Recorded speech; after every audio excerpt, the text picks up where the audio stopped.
All right, 5 best grasses and sedges. So grasses and grass-like plants. And so you've got their pink muley, red switchgrass, little blue stem, and then down at the bottom is the seersucker sedge and the blue wood sedge. So generally the grasses are for your full sun and your sedges are for shade to part shade.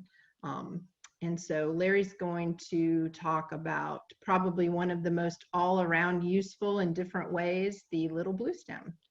Yeah, I love little blue stem because it's a blue and clumping and not too tall, and it gets better as it gets older. It fits well in the garden. You can use it as a spacing plant to divide sections and mix with other plants.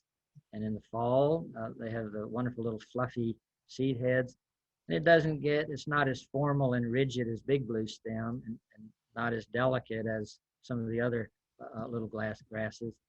So if you've never grown a grass before, I might suggest you try a cultivar of little blue stem as your first grass.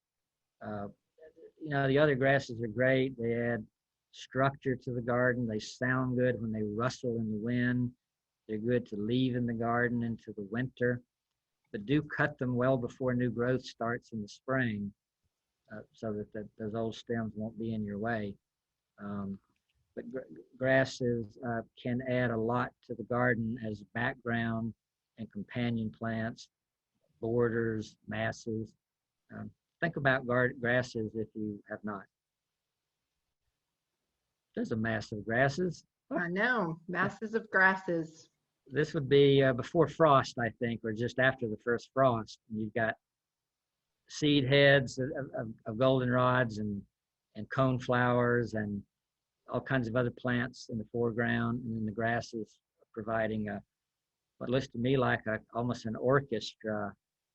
If the visuals there could be turned into sound, it would be an orchestra of sounds, different boldness of sounds. That's beautiful.